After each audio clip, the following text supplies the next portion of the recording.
அனைவருக்கும் வணக்கம். இறை அருளால் வளமோடு நலமோடு வாழ்க.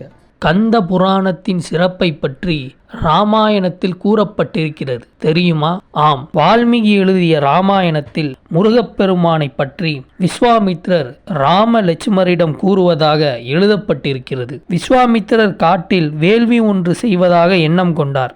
ஆனால் அந்த வேள்விக்கு காட்டில் உள்ள தாடகை என்னும் அரக்கி தடையாக இருப்பாள் என்று எண்ணிய விஸ்வாமித்திரர் தசரத மகாராஜரிடம் தன் வேள்விக்கு துணையாக தங்கள் புதல்வர்களை அனுப்பி வையுங்கள் என்று கேட்க அவரும் ராம லட்சுமணரை அனுப்பி வைக்கிறார். தாடகை என்பவள் அகத்தியரின் சாபத்தினால் அரக்கியானவள். குறிஞ்சி நிலமாக இருந்த காட்டை அழித்து பாலை நிலமாக மாற்றி அங்கே வாழ்ந்தவர்களை எல்லாம் தின்று காட்டில் சுற்றி திரிந்தாள். விஸ்வாமித்திரர் வேள்வி செய்யும் போது இடையூறு செய்ய வந்த தாடகையை ராமர் வதம் செய்தார். தாடகையின் மகனான மாரீசன் காயங்களோடு தப்பிவிடுகிறான். விஸ்வாமித்திரரின் வேள்வியும் வெற்றிகரமாக முடிய மனமகிழ்ந்த அவர் ராமலட்சுமணரை ஆசீர்வாதம் செய்தார்.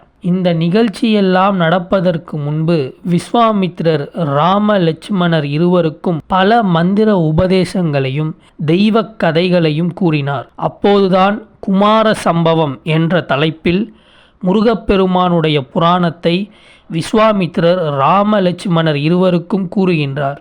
முருகப்பெருமான் பிறந்தது, வளர்ந்தது, சூரபத்மனை வென்றது, தெய்வானை வள்ளி திருமணம் என அனைத்தையும் கூறுகின்றார். அது மட்டுமல்ல, கந்த புராணத்தை படிப்பவர்களுக்கும் கேட்பவர்களுக்கும் என்ன பலன் கிடைக்கும் என்பவற்றையும் கூறுகிறார். ராமா, சிவபெருமானின் மைந்தனாகிய குமரனின் கதையை கேட்பவர்களுக்கும் படிப்பவர்களுக்கும் சகல சௌபாக்கியங்களும் புண்ணியமும் கிடைக்கும். கந்தனிடம் உண்மையாக அன்பு செலுத்தியவர்கள் வாழ்நாள் இறுதியில் ஸ்கந்த லோகத்தில் முருகனின் அருளாசியோடு சிறப்புடன் வாழ்வார்கள் என்று ராம லட்சுமணரிடம் விஸ்வாமித்திரர் கூறுகின்றார். ஆக கந்த புராணத்தை கேட்பவர்களுக்கும் படிப்பவர்களுக்கும் சகல சௌபாக்கியமும் புண்ணியமும் வந்து சேர எல்லாம் வல்ல கந்த பெருமானை அருள் புரியட்டும்.